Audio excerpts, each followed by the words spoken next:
ಕನ್ನಡ ಮಾತನಾಡಿ ಅಂದ್ರೆ ಮಾಧ್ಯಮದವರ ಮೇಲೆ ದರ್ಪವನ್ನು ತೋರಲಾಗಿದೆ. ಅಕ್ರಮವಾಗಿ ಮನೆ ನಿರ್ಮಿಸಿಕೊಂಡವರಿಗೆ ಕನ್ನಡವೇ ಬರೋದಿಲ್ಲ. ಬಹುತೇಕ ಎಲ್ಲರೂ ಕೂಡ ಹಿಂದಿ ಭಾಷಿಗರೇ. ನೋಡಿ, ಕನ್ನಡದಲ್ಲಿ ಮಾತನಾಡಿ ಅಂತ ಹೇಳಿದ್ರೆ ದರ್ಪ ತೋರಿಸ್ತಾರೆ, ಇಂಥವ್ರು ಮನೆ ಬೇಕಂತೆ. ಅಕ್ರಮವಾಗಿ ಮನೆ ನಿರ್ಮಿಸಿಕೊಂಡವರಿಗೆ ಬಹುತೇಕವಾಗಿ ಕನ್ನಡ ಬರೋದೇ ಇಲ್ಲ. ಅವರಿಗೆ ಬಹುತೇಕ ಎಲ್ಲರೂ ಕೂಡ ಹಿಂದಿ ಭಾಷಿಗರೇ, ಸ್ಥಳೀಯ ಭಾಷೆ ಗೊತ್ತಿಲ್ಲ ಅವರಿಗೆ. ಮಾಧ್ಯಮದವರ ಮೇಲೆ ಕೂಗಾಡ್ತಾ ಇದ್ದಾರೆ ಅಕ್ರಮ ನಿವಾಸಿಗಳು. 10 ವರ್ಷಗಳಿಂದ ನೆಲೆಸಿದ್ದಾರಾ ಅಕ್ರಮ ವಾಸಿಗಳು? ಸಾಕಷ್ಟು ಈಗ ಪ್ರಶ್ನೆಗಳು ಎದ್ದೇಳ್ತಾ ಇದೆ. ಬಿಡಿಎ ಜಾಗ ಒತ್ತುವರಿ ಮಾಡಿ ನೆಲೆಯನ್ನ ಕಟ್ಕೊಟ್ಟಿದ್ದು ಯಾರು? ಮತ ಬ್ಯಾಂಕ್ ಆಗಿರಾ ಹಾಗಿದ್ರೆ ಮನೆ ಕಟ್ಕೊಟ್ಟಿರೋದು ಇವ್ರಿಗೆ? ಇದರ ಹಿಂದಿನ ಕೈವಾಡ ಯಾರದ್ದು ಹಾಗಿದ್ರೆ? ಬೆಂಗಳೂರಿನಲ್ಲಿ ಇನ್ನೆಷ್ಟು ಕಡೆ ಅಕ್ರಮ ವಾಸಿಗಳು ನೆಲೆಸಿದ್ದಾರೆ ಅನ್ನುವಂತಹ ಪ್ರಶ್ನೆಗಳು ಈಗ ಈ ಒಂದು ಘಟನೆಯಿಂದಾಗಿ, ಕೋಗಿಲು ವಿಚಾರ ಇರಬಹುದು, ಜೊತೆಗೆ ಥಣಿಸಂದ್ರ ವಿಚಾರದಿಂದಾಗಿ, ಪ್ರಕರಣದಿಂದಾಗಿ ಇನ್ನು ಎಷ್ಟು ಜನ ಇದ್ದಾರೆ ಈ ಬೆಂಗಳೂರಿನಲ್ಲಿ ಅನ್ನುವಂತಹ ಪ್ರಶ್ನೆ ಉದ್ಭವ ಆಗ್ತಾ ಇದೆ.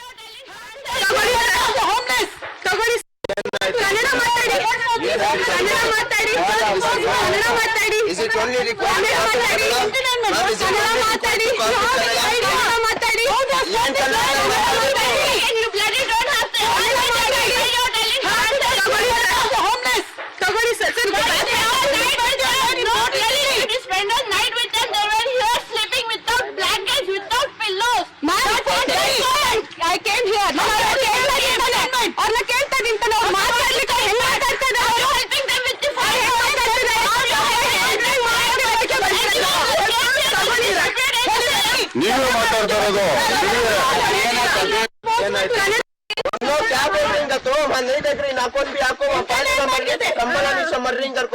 खाली कन्नड़ में बात करो तो हिंदुओं को हिंदू खाली कन्नड़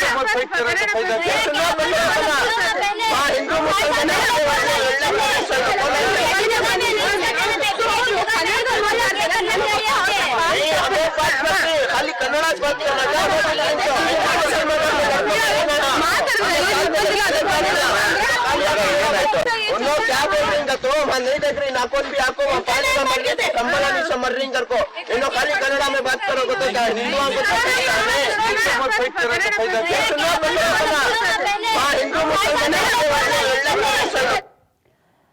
ಇದೇ ವಿಚಾರ ಸಂಬಂಧವಾಗಿ ಹೆಚ್ಚಿನ ಡೀಟೇಲ್ಸ್ ಅನ್ನು ಕೂಡ ನೀಡ್ತಾ ಹೋಗ್ತಾರೆ ನಮ್ಮ ಪ್ರತಿನಿಧಿ ಸುಷ್ಮಿತಾ. ಸುಷ್ಮಿತಾ, ಸ್ಥಳಕ್ಕೆ ಹೋದಂತಹ ಸಂದರ್ಭದಲ್ಲಿ ಈ ರೀತಿಯಾದಂತಹ ವಿಚಾರಗಳು ಬಹಳಷ್ಟು ಕಂಡು ಬಂತ. ಬಹುತೇಕವಾಗಿ ಎಲ್ಲರೂ ಕೂಡ ಇದೇ ರೀತಿಯಾಗಿ ಹಿಂದಿ ಭಾಷೆಯನ್ನ ಮಾತನಾಡ್ತಾ ಇದ್ರಾ ಹೇಗೆ?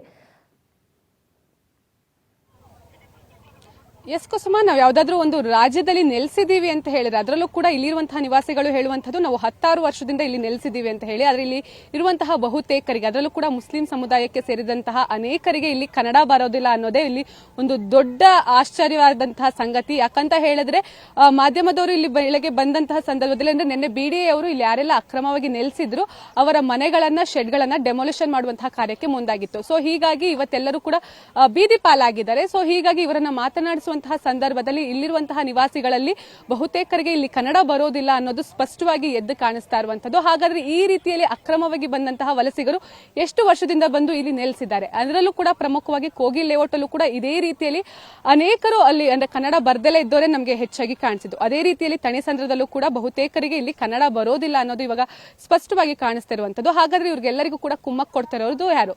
ಹಾಗೆ ಇಲ್ಲೆಲ್ಲರಿಗೂ ಕೂಡ ಇರುವಂತದ್ದು ಮತ್ತೊಂದೇನು ಅಂತಂದ್ರೆ, ನಾವು ಕನ್ನಡದಲ್ಲಿ ಯಾಕೆ ಮಾತಾಡಬೇಕು? ನಮಗೆ ಉರ್ದು ಇದೆ, ಹಿಂದಿ ಇದೆ, ಜೊತೆಗೆ ನಮ್ಗೆ ಇಂಗ್ಲಿಷ್ ಕೂಡ ಬರುತ್ತೆ, ಕನ್ನಡದಲ್ಲಿ ನಾವು ಯಾಕೆ ಮಾತಾಡಬೇಕು ಅಂತ ಹೇಳಿ ಅವರು ಪ್ರಶ್ನೆಯನ್ನು ಕೂಡ ಮಾಡ್ತಾ ಇರುವಂತದ್ದು. ಹಾಗಾದ್ರೆ ಕರ್ನಾಟಕದಲ್ಲಿ ಕನ್ನಡ, ಅದರಲ್ಲೂ ಕೂಡ ಬೆಂಗಳೂರಲ್ಲಿ ಥಣಿಸಂದ್ರದಲ್ಲಿ ಕನ್ನಡ ಮಾತಾಡಿ ಅನ್ನೋದೇ ಒಂದು ಇಲ್ಲಿ ದೊಡ್ಡ ತಪ್ಪ ಅನ್ನುವಂತಹ ಪ್ರಶ್ನೆಯೂ ಕೂಡ ಮೂಡ್ತಾ ಇರುವಂತದ್ದು. ಜೊತೆಗೆ ಇಲ್ಲಿ ಸುಮಾರು 16 ವರ್ಷದಿಂದ ನಾವಿದೀವಿ ಅಂತ ಹೇಳ್ತಾ ಇರುವಂತದ್ದು. 16 ವರ್ಷದಲ್ಲಿ ಇದೀವಿ ಅಂತ ಹೇಳಿದ್ರೆ ಅವರೆಲ್ಲರಿಗೂ ಕೂಡ ಕನ್ನಡ ಬರಬೇಕು, ಹಾಗೆ ಅವರು ಕನ್ನಡವನ್ನ ಕಲಿಯೋದು ಅವರ ಆದ್ಯ ಕರ್ತವ್ಯ ಆಗಿರ್ಬೇಕು. ಆದ್ರೆ ಇಲ್ಲಿ ಯಾರು ಕೂಡ ಕನ್ನಡವನ್ನ ಕಲಿಯುವಂತಹ ಪ್ರಯತ್ನಕ್ಕೂ ಕೂಡ ಅವ್ರು ಯಾರು ಕೂಡ ಮುಂದಾಗ್ತಾ ಇಲ್ಲ. ಜೊತೆಗೆ ಇಲ್ಲಿರುವಂತಹ ನಿವಾಸಿಗಳು 16 ವರ್ಷದಿಂದ ಇದ್ದಾರೆ ಅಂತ ಹೇಳಿದ್ರೆ ಅವರಿಗೆ ಇಲ್ಲಿ ಬಿಡಿಎ ಜಾಗ ಅಂತ ಮೊದಲೇ ಕೂಡ ಗೊತ್ತಿತ್ತು. ಯಾಕಂತ ಹೇಳಿದ್ರೆ ಕಳೆದ 4 ವರ್ಷದಿಂದ ಇಲ್ಲಿರುವಂತಹ ನಿವಾಸಿಗಳು ಕೋರ್ಟ್ ಮೆಟ್ಟಿಲು ಕೂಡ ಹೇರಿದ್ರು. ನಮ್ಗೆ ಇಲ್ಲಿರುವಂತಹ ಅಂದ್ರೆ ಈ ಹಿಂದೆ ನಾವು ಮನೆ ಕಟ್ಕೊಳ್ಳುವಂತಹ ಸಂದರ್ಭದಲ್ಲಿ ಇದು ಸರ್ಕಾರಿ ಜಾಗ ಅಂತ ನಮಗೆ ಗೊತ್ತಿರಲಿಲ್ಲ, ಹೀಗಾಗಿ ಇವಾಗ ನಾವು ಕೋರ್ಟ್ ಮೊರೆ ಹೋಗ್ತೀವಿ ಅಂತ ಹೇಳಿ ಅವರು ಕಳೆದ 4 ವರ್ಷದ ಹಿಂದೆಯೂ ಕೂಡ ಕೋರ್ಟ್ ಮೊರೆ ಹೋಗಿದ್ರು. ಅದೇ ರೀತಿಯಲ್ಲಿ ಇವಾಗ ಕೇಸು ಅಂದ್ರೆ ಹೈಕೋರ್ಟ್ ಅಲ್ಲಿ ಬಿಡಿಎ ಪರವಾಗಿ ಇಲ್ಲಿ ಏನು ಆದೇಶ ಬಂದಿರೋದ್ರಿಂದ ಬಿಡಿಎ ಅಧಿಕಾರಿಗಳು ಕಳೆದ 3 ದಿನಗಳ ಹಿಂದೆಯೂ ಕೂಡ ಬಂದು ಪ್ರತಿಯೊಂದು ಮನೆಗೂ ಕೂಡ ನೋಟಿಸ್ ಅನ್ನ ಅಂಟಿಸಿ ನಡೆಸಿ ಅವರಿಗೆ ಅವರಿಗೆ ಹೇಳುವಂತಹ ಪ್ರಯತ್ನಕ್ಕೂ ಕೂಡ ಬಿಡಿಎದವರು ಮುಂದಾಗಿದ್ರು. ಅಂದ್ರೆ ಇದು ಬಿಡಿಎ ಜಾಗ, ನೀವು ಈ ಒಂದು ಮನೆಯನ್ನ ತೆರವು ಮಾಡಬೇಕು ಅಂತ ಹೇಳಿ. ಆದ್ರೂ ಕೂಡ ಇಲ್ಲಿರುವಂತಹ ಕೆಲವೊಂದಿಷ್ಟು ನಿವಾಸಿಗಳು ಎಲ್ಲೋ ಒಂದ್ ಕಡೆಯಲ್ಲಿ ಏನು ಕೂಡ ಆಗೋದಿಲ್ಲ ಅನ್ನುವಂತಹ ಭ್ರಮೆಯಲ್ಲಿ ಇದ್ರು ಅನ್ಸುತ್ತೆ. ಸೊ ಆದ್ರೆ ಏಕಾಏಕಿ ಬಂದಂತಹ ಅಂದ್ರೆ ಬಿಡಿಎ ನೋಟಿಸ್ ಕೊಟ್ಟ ನಂತರ, ಅಂದ್ರೆ ಕಳೆದ 3 ಬಾರಿ ನೋಟಿಸ್ ಅನ್ನ ಕೊಟ್ಟ ನಂತರ ಬಿಡಿಎ ನೆನೆ ಬಂದು ಇಲ್ಲಿ ಡೆಮೋಲಿಷನ್ ಕಾರ್ಯಕ್ಕೂ ಕೂಡ ಮುಂದಾಗಿರುವಂತದ್ದು. ಈಗ ಹೇಳ್ತಾ ಇರುವಂತದ್ದು ಎಲ್ಲರೂ ಕೂಡ ಮಾಧ್ಯಮದ ಮೇಲೆ ಗೂಬೆನ ಕೂರಿಸ್ತಾ ಇರುವಂತದ್ದು. ಯಾಕಂತ ಹೇಳಿದ್ರೆ ಮಾಧ್ಯಮದವರು ನಮ್ಮ ಪರವಾಗಿ ಕೆಲಸ ಮಾಡ್ತಾ ಇಲ್ಲ, ಇಲ್ಲಿ ನಾವು ಸರ್ಕಾರಿ ಜಾಗದಲ್ಲಿ ನಾವು ಮನೆ ಕಟ್ಕೊಂಡಿದೀವಿ, ಏನ್ ತಪ್ಪು ಅಂತ ಇಲ್ಲಿ ಇರುವಂತಹ ನಿವಾಸಿಗಳು ಪ್ರಶ್ನೆಯನ್ನ ಮಾಡ್ತಾ ಇರುವಂತದ್ದು. ನಿಜಕ್ಕೂ ಕೂಡ ಕರ್ನಾಟಕದಲ್ಲಿ ಬೆಂಗಳೂರಿನಲ್ಲಿ ರಾಜಧಾನಿಯಲ್ಲಿ ಇದ್ದು ಇಲ್ಲಿ ಕನ್ನಡ ಮಾತಾಡಿ ಅನ್ನೋದು ನಿಜಕ್ಕೂ ಕೂಡ ಇಲ್ಲಿರುವಂತಹ ಜನರಿಗೆ ತಪ್ಪು ಅಂತ ಇಲ್ಲಿ ಕಾಣಿಸ್ತಾ ಇರುವಂತದ್ದು. ಹಾಗೆ ಎಷ್ಟೇ ನಾವು ಕನ್ನಡ ಮಾತಾಡಿ ಅಂತ ಅವ್ರ ಹತ್ರ ಕೇಳ್ಕೊಂಡ್ರು ಕೂಡ ಅವ್ರು ಯಾರು ಕೂಡ ಕನ್ನಡದಲ್ಲಿ ಮಾತಾಡೋಕೆ ರೆಡಿ ಇರಲಿಲ್ಲ. ಹಾಗಾದ್ರೆ ಎಷ್ಟರ ಮಟ್ಟಿಗೆ ನಾವು ನಮ್ಮ ಕನ್ನಡ ಭಾಷೆಯನ್ನು ಉಳಿಸ್ತಾ ಇದೀವಿ ಅನ್ನೋದು ಕೂಡ ಇಲ್ಲಿ ನಾವು ತಿಳ್ಕೊಳ್ಬಹುದಾಗಿದೆ. ಕುಸುಮ, ಥ್ಯಾಂಕ್ ಯು ತಮ್ಮೆಲ್ಲ ಡೀಟೇಲ್ಸ್.